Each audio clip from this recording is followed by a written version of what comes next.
Thank you so much, Julian, and welcome to you as well. A very warm welcome to all the members of the International Institute for Conservation and all of our audience. I'm Deborah Swallow, the director of the Courtauld, known often as mostly as Debbie, and I just thought I'd say a few words in case any of you don't know exactly what the Courtauld is and why we're here and how this relates to our other base at Somerset House. The Courtauld is a college of the University of London, which has a fantastic collection and gallery, which has just recently reopened in Somerset House, and that's our main base.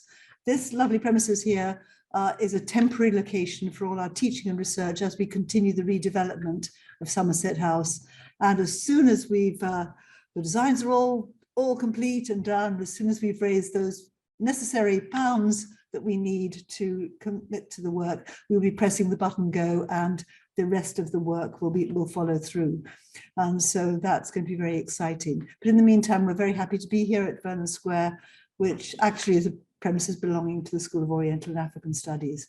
So the Courtauld is a centre both for art history, conservation and curating. It's the conservation dimension, as well as, of course, for tonight's speaker, curating and museums, which are going to be relevant, that is at the heart of this today's event, which was the annual general meeting of the International Institute for Conservation, the IIC, which is headquartered here in the UK.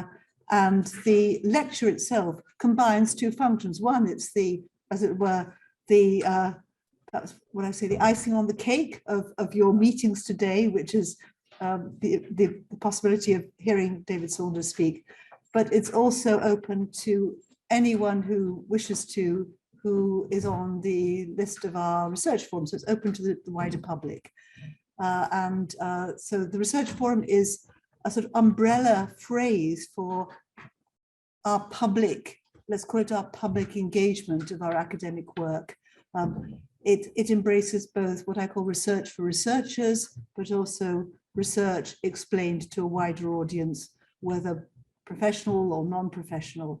And the range of our events is very, very, very, very broad.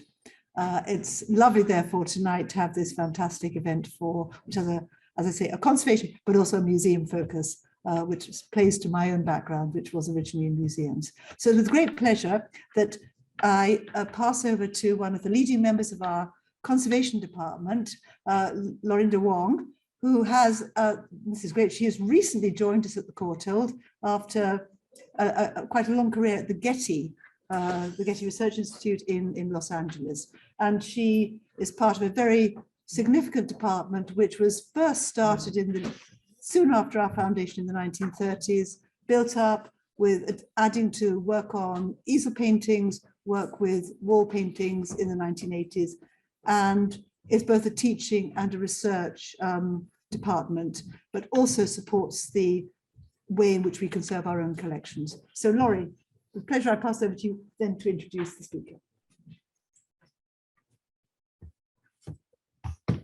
Thanks, Debbie. Thanks, Julian.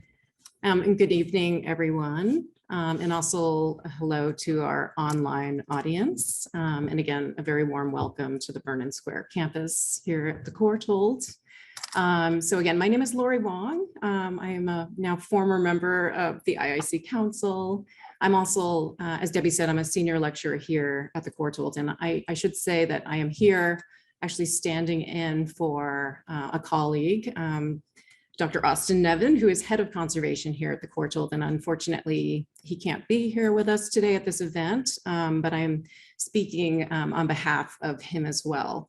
So we are just absolutely thrilled to be here to celebrate the 2023 AGM talk and also this research forum event here at the Courtauld.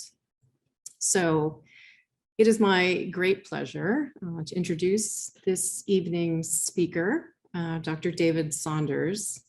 And I'm sure David really doesn't need much of an introduction. He's known to many of you here through his many contributions to UK museums and the conservation fields in general. Dr. David Saunders, dear David, is an Honorary Research Fellow at the British Museum, where he was head of conservation and scientific research until 2015. He worked previously at the National Gallery of London from 1985 to 2005. He was visiting professor at the University College London from 2017 to 2021, and also at the Conservation Center at NYU, New York University, in 2018. He is, and this is how I know David, he was a guest scholar at the Getty Conservation Institute from 2015 to 2016, and also was the inaugural Getty Rothschild Fellow in 2017. David has a long connection to IIC, which many of you are familiar with. He has been a fellow since 1993.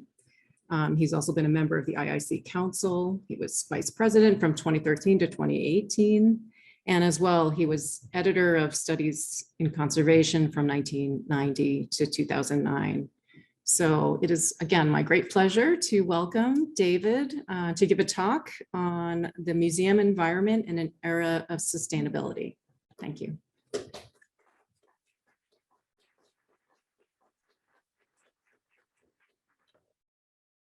Well, thank you, Lori, for that introduction, and also thank you, Debbie, for your kind words, and to Austin, who set up this event and who, as Lori has said, can't be with us this evening. Thank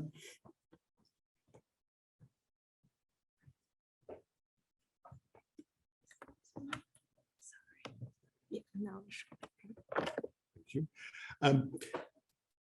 I was last asked to give a talk at the International Institute of Conservation, AGM, 26 years ago in 1997. The subject on that occasion was the museum environment, and I addressed the question of what might be appropriate guidelines, taking as two examples the then current specifications for relative humidity and light levels. In 1997, we were in a period of transition from what Stefan Mikowski has recently characterized as specification-based decision-making towards risk-based decision-making. If risk-based decision-making was not firmly established in 1997, it was certainly taking root. Rob Waller's paper at the 1994 International Institute for Conservation Congress in Ottawa had outlined strategies for applying risk assessment and management to the conservation of collections. And in the years that followed, he and others developed and refined these into a number of practical methodologies for identifying and quantifying risks and for prioritizing actions to reduce their likelihood or impact. Risk-based analysis as a tool for preventive conservation has served us well. The very act of assessing risk has often allowed us to step back from entrenched or inherited preconceptions about what is needed and to re-examine the conditions we recommend or require for collections. If, as Stefan Mikowski went on to posit, we are now moving into an era of sustainability-based decision-making, we can only do this because we better understand risk, and where we do not, we at least understand how they might be determined. Since the 1990s, it's been common practice to report the environmental impact of organizational activities alongside economic results. This is often expressed within a triple bottom line approach, where environmental and social performance are reported alongside financial profit. These criteria are sometimes termed the 3 Ps, planet, people, and profit, respectively. We can see from the graphic that at the intersections between these factors, there are balances to be made.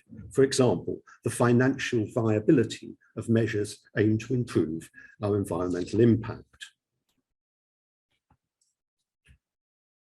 Over the last 2 decades, the term sustainability has, however, increasingly come to refer to more than simply reducing energy use, and hence reduce greenhouse gas emissions, or the more careful stewardship of non-renewable resources. In particular, the frameworks for sustainability have become very much more people-focused, the pinnacle of which is possibly the United Nations 17 Sustainable Development Goals, the SDGs, the aims of which are being championed by the International Centre for Conservation and Restoration in Rome, in partnership with other organisations in our field, including the IIC. While the United Nations SDGs cover issues of global importance, not all will be directly applicable to decision-making in the cultural heritage sector. And I spoke at the 2022 IIC Congress in Wellington about a model for sustainability-based decision-making for conservation-relating issues that is founded on 5 pillars of sustainability, shown here. I don't propose to elaborate on its origins today because the published version of this presentation is available in Studies in Conservation, the proceedings of that conference. But I want, however, to draw out a few points that allow us to go on to examine how changes in thinking and practice since 1997 can be assessed from a sustainability perspective. The model includes 2 pillars, environmental and economic, that correspond to the planet and profit criteria in the PPP approach and the United Nations SDG systems. Broadly, the social pillar encompasses sustainability as it relates to individuals and small communities, perhaps in the shorter term, while the societal pillar covers larger societies or cultures and longer term sustainability. And a 5th pillar, which I've added here, termed operational, embodies some of the practicalities, particularly in the longer term, of the systems and the practices that we might put in place to address other sustainability goals. Of particular relevance to conservation decision-making, the social and societal pillars can usefully be applied to capture aspects of the perennial need to balance current and future access.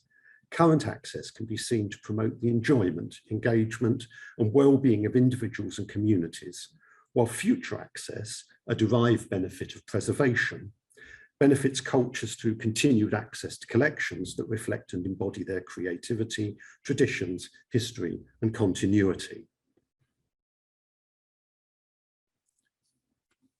So looking at the first of those examples from 1997, if we turn the clock back and look first at those relative humidity guidelines, work by David Earhart and Marion Mecklenburg, first presented in the early 1990s and also featured at the 1994 Ottawa Congress of the IIC, had strongly, and at that time very controversially, suggested that strict limits on relative humidity and its fluctuation might be unnecessary for all but the most hygroscopically sensitive museum objects.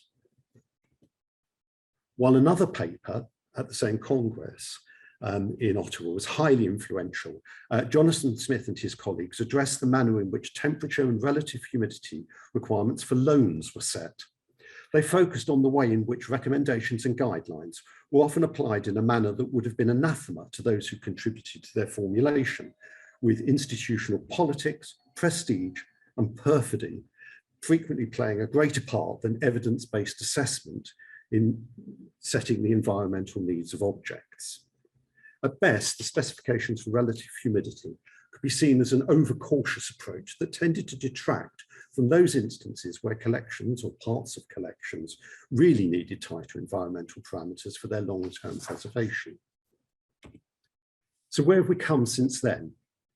As these interinstitutional and international arrangements are so influential on policy and specifications within individual museums and galleries, it was perhaps inevitable that change would only come through their re-examination at a directorial level. In 2008, the directors of Tate and Victoria and Albert Museum, Nick Serota and Mark Jones, brought together a number of UK conservators to discuss whether broader bands of target relative humidity might be acceptable for the majority of collections, allowing less energy-hungry solutions to be applied. The resulting guiding principles for reducing museums' carbon footprint, published by the UK National Museums Directors Council, the NMDC, recommended a range of 40 to 60% RH for less hygroscopically sensitive materials. The figures in the NMDC guiding principles were later adopted by the BISO group, this is the group of international lending museums, in its Green Protocol. Subsequently, the 2014 Declaration and Environmental Guidelines by the IIC and the International Council for Museums Conservation Committee drew on these BISO recommendations and those of other organisations such as the American Institute for Conservation and the Australian Institute for the Conservation of Cultural Material each of which, with some slight differences in wording, encourage the adoption of a 40 to 60% relative humidity band, at least that is for museums in a temperate climate. This should not, however, be taken to imply that 40 to 60% RH is an ideal range for objects, an ideal range for all objects in museums, even in a temperate climate. For some materials, this would still represent an over-controlled environment and a potential waste of energy and resources. How we set about allocating objects to different categories of sensitivity to relative humidity is extremely important. The guidance provided in, for example, the 2012 specification for managing environmental conditions for cultural collections, sorry, that's a bit of a mouthful, produced by the British Standard Institute and shown here, can help in this. From this graphic, it's clear that for most non-hygroscopic materials, the key is to keep the relative humidity as low as resources allow in order to minimize mold growth and hydrolysis, that is the reaction with water vapor. So for these classes of materials, it's not the 40 to 60% band that we're concerned with, but simply keeping a lower humidity. And in most cases, there are collections where simply keeping them out of the rain is going to be the important factor. Combining risk analysis of the susceptibility of collections to different RH conditions with a goal of reducing environmental impact lay behind the guidelines that we developed at the British Museum in 2006. We acknowledge that there are many objects in the collection that require little more than shelter from outdoor conditions, keeping the RH below a critical level for mold growth. This allows us to focus more attention and greater resources on the smaller groups of objects that need tighter environmental conditions, perhaps a low relative humidity or a more limited fluctuation in RH.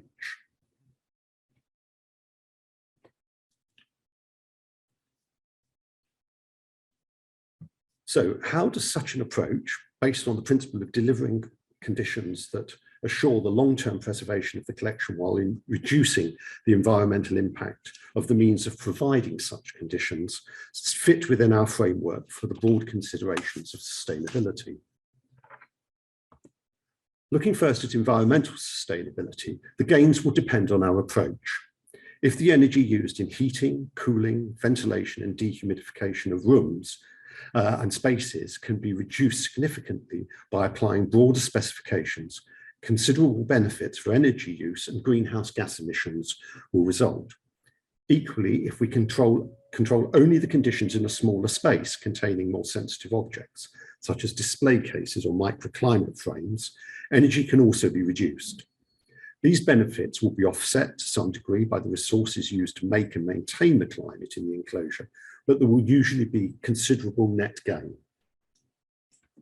From an economic standpoint, if we allow a broader range of RH for most hygroscopic materials and target climatic control at particular types of material or collection, we should be able to reduce our running costs through lower energy use.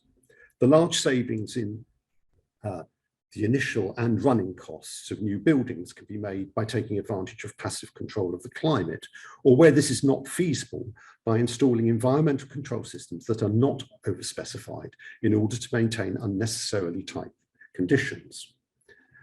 The costs of building microclimate enclosures and their routine maintenance are likely to be more than offset by the reduced energy use implied by looser climate control that should be possible in the surrounding room spaces. Operationally, maintaining a broader band of relative humidity might prove less demanding on heating, cooling, and humidification systems where they're installed, and will certainly be hugely reduced if we adopt passive systems in response to these less stringent RH targets. As the limits of our broader relative humidity band are close to the range of relative humidity that could prove detrimental, we might, however, need to devote more resources to monitoring that environment. On the other hand, maintaining display cases, where these are actively climatized using mechanical systems or passively using buffering materials, will require additional commitment if they're to be operated sustainably.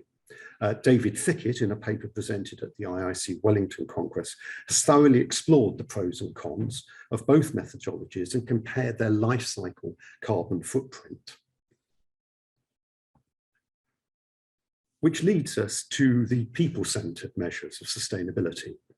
If we look first at the relatively short-term effects of broader relative humidity, there is little or no change to visitors' levels of comfort, as we are rather insensitive to changes over the reasonably broad range of relative humidity to which we're likely to be adjusting our parameters. The situation's a little different if we try to save energy by applying broader ranges of temperatures, or by allowing lower gallery temperatures in winter and warmer conditions in summer. Some visitors may find these conditions less pleasant, but we are all, particularly those of us affected by soaring energy costs over the last year, learning to accept slightly less than ideal conditions for the sake of saving money or the planet. If we go down the route of using display cases, we need to take care that these are not so obtrusive as to diminish the experience of visitors. From a social perspective, while access at the home institution is probably largely unaffected, it may be possible to use display cases to make the object available in more diverse environments within the museum, or to lend it to venues, perhaps schools, community centres or hospitals, that have environments less well suited to preservation.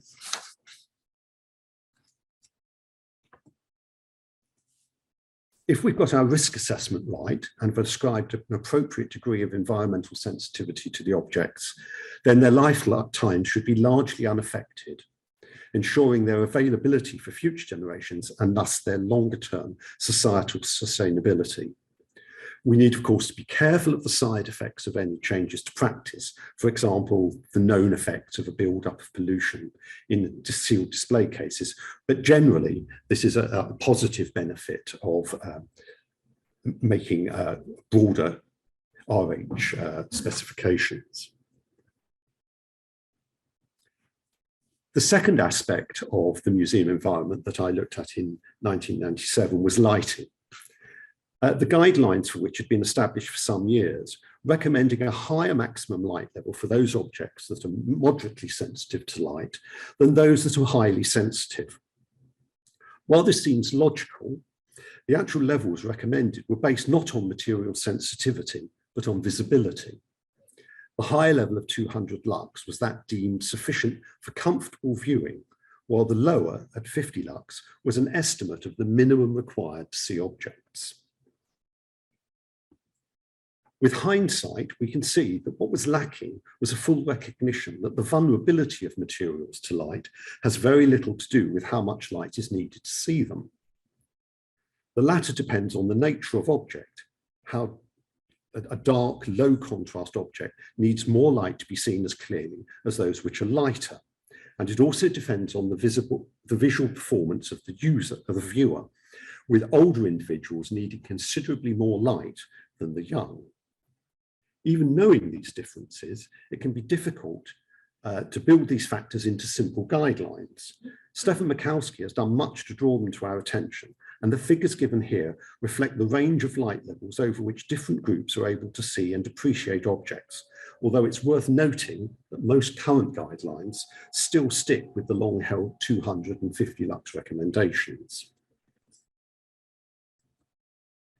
Much of the discussion in the 1990s centered not on the light level, but on the aesthetics of display and optimizing the visitor's experience.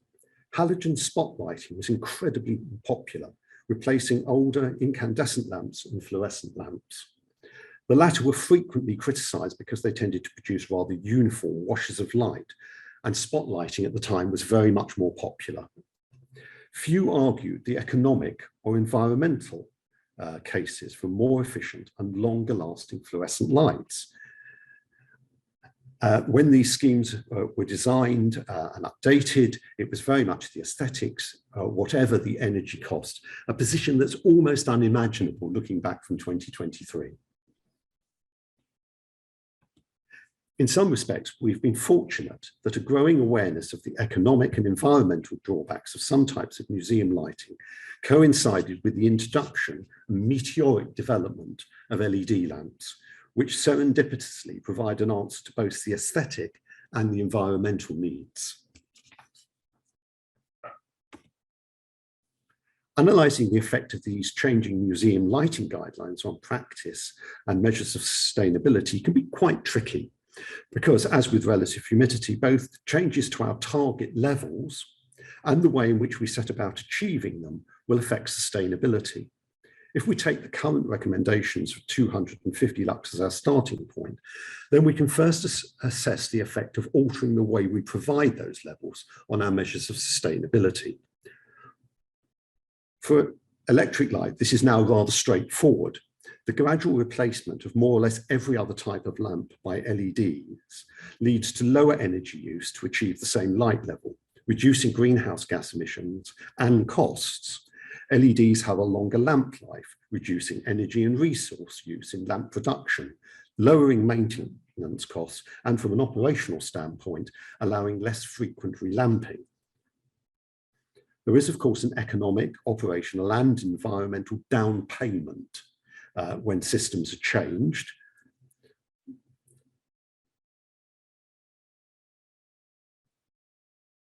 But the studies indicate the economic and environmental payback for these systems is generally 5 years or fewer. From our societal and social perspectives, the changes to LED lighting have had relatively little effect, assuming we don't make concurrent changes in the levels of light or the lengths of time under which objects are displayed. There seem to be almost equal numbers of reports of improved or impaired viewing conditions under LED lamps.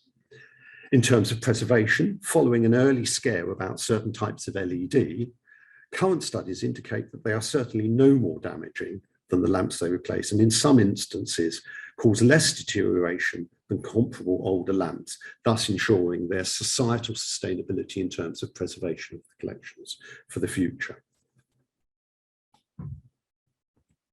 The greater use of daylight is another attractive method of reducing energy use. However, it comes with a much more complex set of interdependencies, which make it less straightforward to balance its implications on different measures of sustainability. So I don't propose to explore it in detail today, but this slide summarises some of the pros and cons for each of our pillars of sustainability of moving over to increased daylight use from electric light use, assuming that is that we don't change the levels that we're trying to achieve for objects.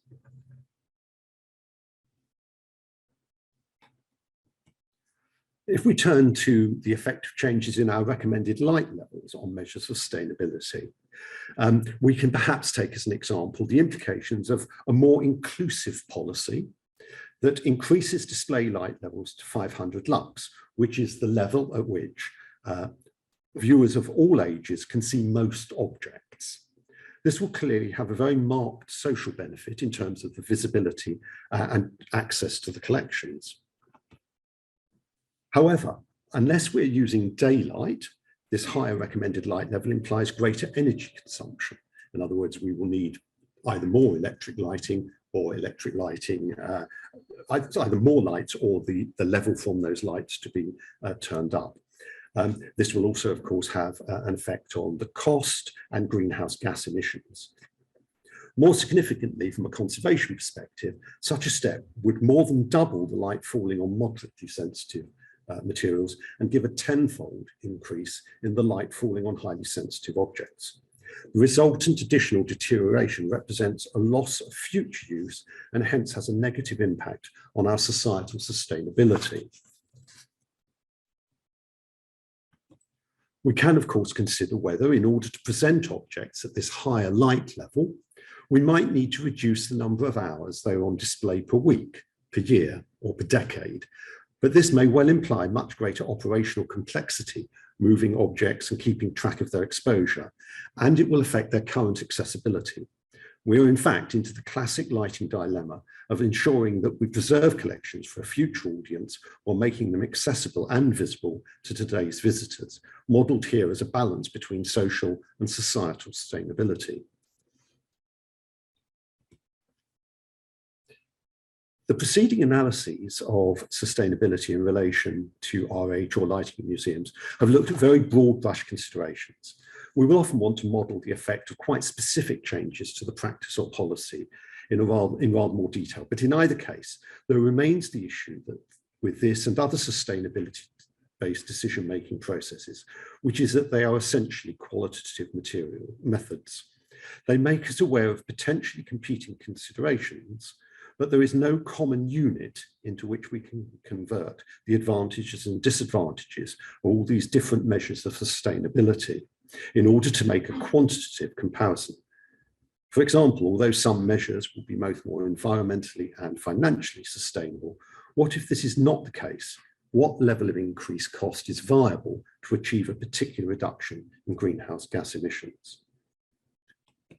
However, this is a situation with which we're already familiar, as in response to demands to justify the costs of preventive conservation measures or object treatments, we have struggled over many years to place financial value on the conservation and preservation of collections. A good example of an attempt to address this was the application of collection management of the QALY system, which is sometimes applied to healthcare to look at cost effectiveness by Anna Bülow and Agnes Bokerhoff.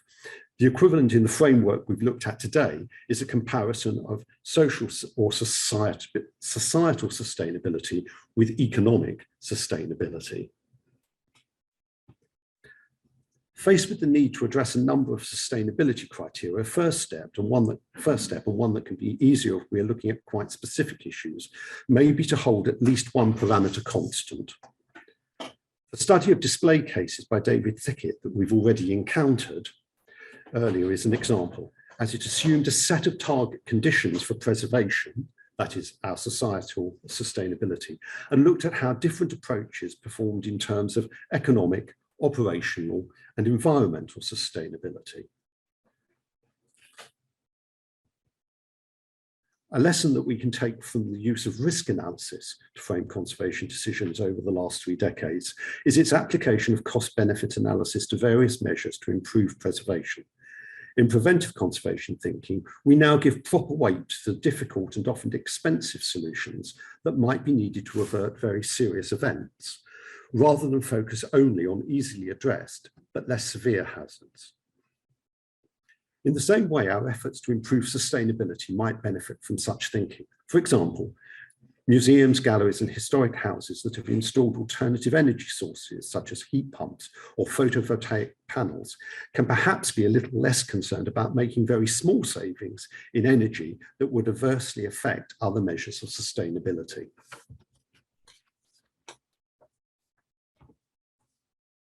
All this suggests that we have more work to do and some challenges ahead if we are to base our decisions on a balanced set of sustainability criteria. But there's clearly only one direction in which we can go. Museums must continue to contribute positively to the environmental challenges the planet faces. To do so is not only a moral and increasingly legal obligation, but an imperative for the protection of collections, buildings, and sites. We're already seeing that museums are not simply contributors to solutions, but to potential victims of the consequences of not acting to slow or reverse climate change. But in our efforts to make such a contribution, we should not forget that human interaction with material culture is the reason we preserve collections, and that we must include social and societal sustainability in our measures of the success of future policy and practice. Thank you.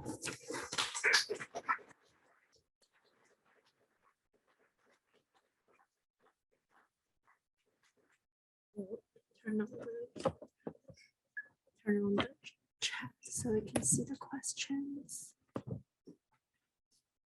Anything that comes up will show up here. Now, the questions. Any questions that's going to come from online? Oh, the questions are going to come there. Okay. Yes. Okay.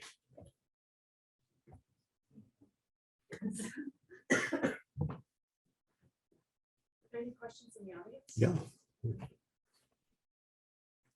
Okay. So David, what's been the most surprising change over the 27 years? So that was a question from Jane Henderson. And I'm going to repeat it as it gives me a moment to think about it. She asked, what's the most surprising change over those 27 years?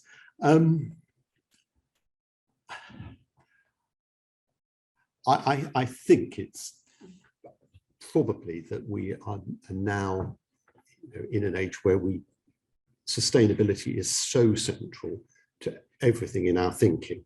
I mean, it doesn't seem that long ago since that AGM, and the way in which we didn't really think about energy. I mean, we'd gone through the oil crisis, of course, at that point, and energy was expensive, but we weren't thinking of it as an imperative.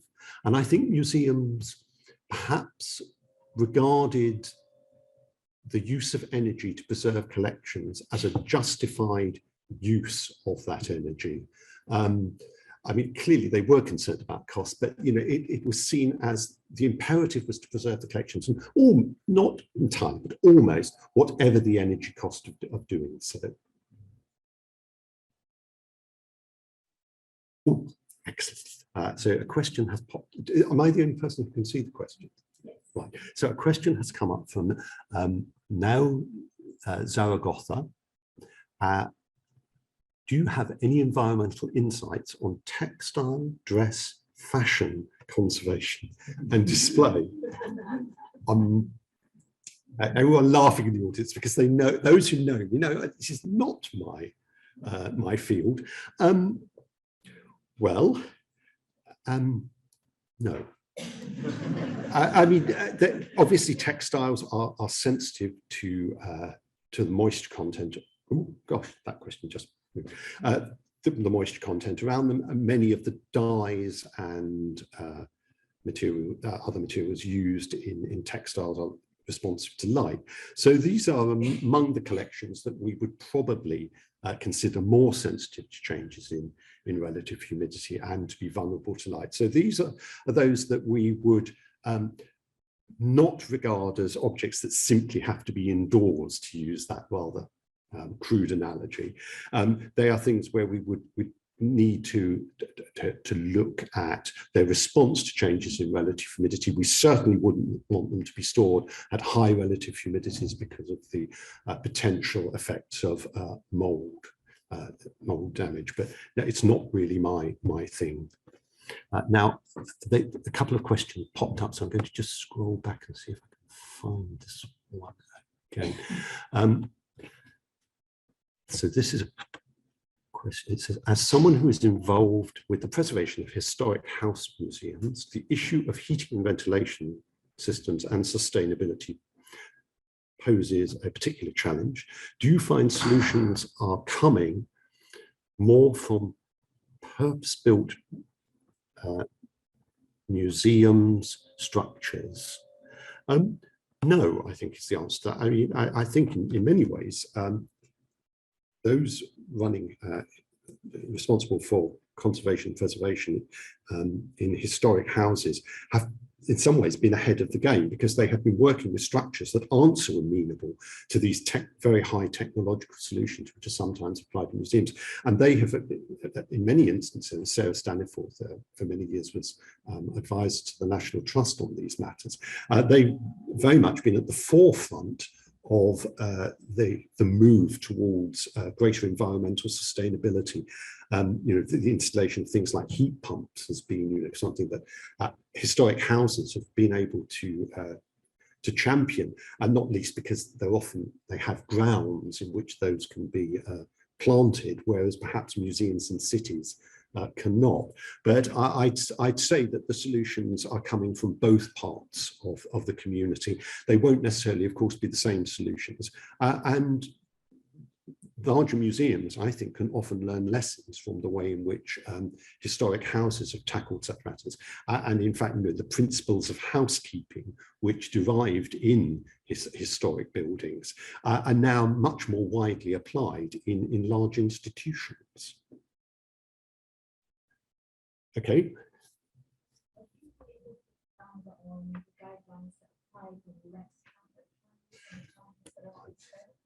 Sorry, I can't hear you very well. Are you able to expound on the guidelines that might apply in museums located in less temperate climates and the challenges that are faced in this country? Okay. Yeah. This was a question about guidelines in museums that are in less temperate climates. Well, of course, temperate is great because it gives you, it's kind of the middle range. And of course, if one starts to look outside that range, one is going both ways. One perhaps has, museums in the tropics where very high relative humidity and temperature can be problematic, but equally, we maybe move to somewhere like, Canada, where, very low temperatures and very low humidities prevail. So I think for objects that have this sensitivity to relative humidity, the idea of taking these broad bands and shifting them slightly in the direction of the prevailing climate in those regions is the way to move. So if you are in a very humid region, you set that band rather higher. And I think the Australian Institute for Conservation of Cultural Materials has done exactly that. It's set a second band, which is for the more tropical climates within Australia and New Zealand. And if you then move to, let's say, North America, where they have these incredibly cold winters, which produce dry conditions, their relative humidity bands are often shifted down into slightly lower RHs in order for them not to be attempting to heat and pump moisture into the air, which is very energy inefficient under those circumstances.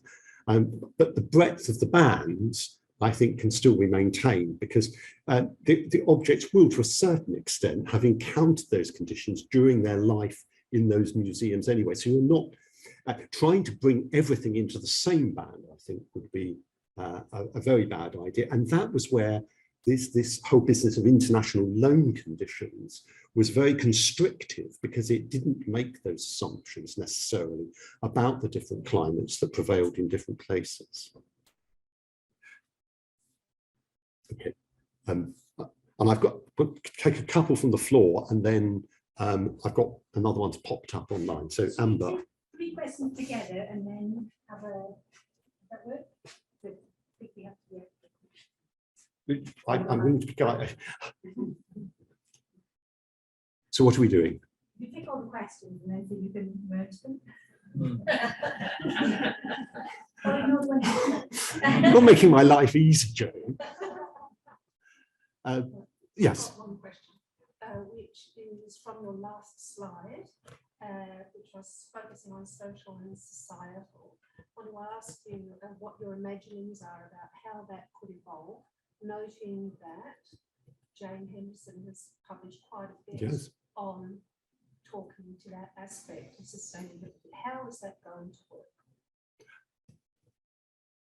In what's well, I mean, I think the idea of setting these social and societal pillars and separating them is that in something like the PPP model, it assumes that everything that is kind of people-centered goes in a particular direction. So, if you do something that's good, if you do something and it's good for people, that's fine. What this looks at is the possibility that some social or societal, some measures that you take may be good for the short term, bad for the long term, good for the individual, bad for a wider society. And so I think we need to look at whether these are good for our immediate visitor, but perhaps detrimental for engagement of a community with something. So I think it's, I admire the way that Jane has framed this. I've tried to put this within a framework, as I've said, with many other types of sustainability, and it's a little, it's not a finished work to put this framework together. And as I've said, trying to quantify it in any way is a long way off. Well, I mean, I think you are going to need to say, at what point is that benefit outweighed by that benefit? Because you need to make it. It's like the cost-benefit analysis. But doing a social societal benefit analysis is going to be much trickier. Amber. David, yes, my question is more to, you're speaking about a museum environment and loans. What about storage, where the majority of the collection actually sits is in storage? And how we manage the way that we store things in regards to humidity and temperature, and even in the housing of storage and the materials we use to house items when they're not on view. And if you could speak to that a little bit. Sure. I mean, one of the great advantages of considering store, I mean, if all museums were stores and didn't have people, it would make life a lot easier for us, because you know, people are pesky. They need light to see things by, and they need certain conditions to make them feel comfortable. So we could keep things a lot colder if that was appropriate. We can certainly keep them in the dark. And the other thing is that there's no one, if there's no one breathing, then there's no moisture being released into the air. So the low energy solutions that have been applied to museum stores, I mean, particularly think of colleagues in Denmark who have pioneered these low energy stores, work because you have a volume of air that's not being changed. You don't need to change the air because, you know, we breathe out carbon dioxide and we need oxygen. If you seal off a room, you know, if this room was sealed, it wouldn't be too long before the oxygen in here would be depleted and the carbon dioxide level would be rising. And we have to keep changing the air. And of course, if it's cold outside and we're changing the air, we've got to heat that air to bring it in. So for our storage areas, we can adopt much more innovative solutions. Archive collections often have these low oxygen environments as well, which only operate because you know, there are no people or very few people going in, and they're only going in very short periods. So we can save a lot of energy for our stores, but we need to think about them carefully. And you know, it's much easier to build things from new than to adapt old leaky buildings. So again, that has an advantage. That's Sarah. It's another one on temperature. The UK government indemnity scheme has, in December this year, has removed the lower temperature limit to help museums with energy costs. Question one, has any other country reacted in that way? And question two is, do we yet know how visitors are reacting to being in exhibitions of under 60 centigrade? I don't know of anywhere else that has enshrined it, if you like, in legislation in that way. Certainly not yet. I mean, there was much, as you know, there was much discussion about this at the point where the NMDC guidelines from 2008 were adopted by BISO about how insurance generally, and particularly government indemnity schemes would react to this. And the question was quite rightly put back to Conservators, you know, well, you've been recommending these levels for, you know, 20, 30, 40 years. What level of increased risk are you now asking us to cope with? What will be the payouts we're like, you know, are there going to be £50 million claims the next time we send a painting? And of course, as you've said today, Sarah, in a conversation, there have been no claims since these limits were broadened, which indicates that, perhaps to our embarrassment, we were applying rather too strict levels before the beginning of this century. In terms of visitor effects, I mean, there are reports of people complaining about slightly cold galleries, but I think there's a certain stoicism about it. Actually, in the last year, because of the energy crisis, I mean, it's kind of seen almost as a kind of solidarity against the effects of, you know, kind of increased energy costs and limits to energy supply. Now, that's quite a European perspective, obviously. It doesn't necessarily apply to in other places. There is a question here, which I don't want the online people to feel neglected.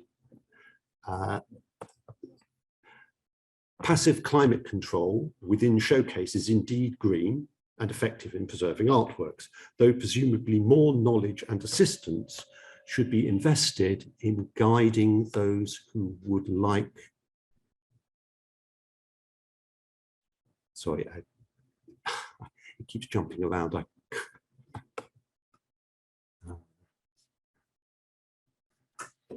could you help me with this? Because this pop-up is, I can't, fantastic, thank you. I've just made the chat full screen. I've now lost the question.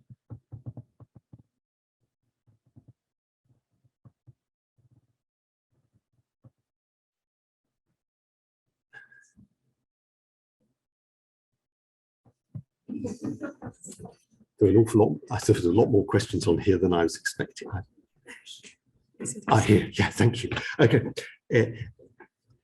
Given to those who would like to implement, and this is showcases, especially in the choice of non-VOC volatile organic compounds emitting materials. Well, I mean, there was a huge amount of research into the choice of materials for showcases. There is the indoor air quality series of conferences that has been going on for many years, which, I mean, it's not its entire remit, but that's very much the remit of that group. And yes, I think there's an increased use in particularly microclimate enclosures. They're being used for all kinds of materials now.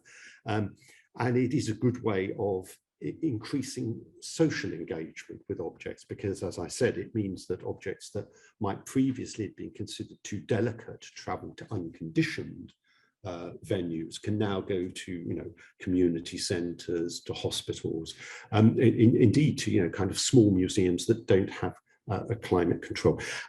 There are an awful lot of questions here, but we don't really have time.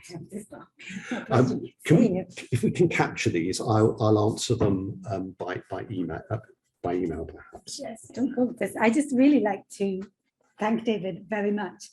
I've heard people say that Conservators are against change, and yet for 26 years you have been leading us, changing, responding, evolving, growing, knowledge base, but also like a calm clarion call, leading us forward with data and also with values. And I think you talk about an unimaginable past, and it would be unimaginable for IIC not to be sort of steered by and guided by you. And it's been absolutely fascinating to hear you talk again every time you get something from it. So I just want to say thank you very much, David.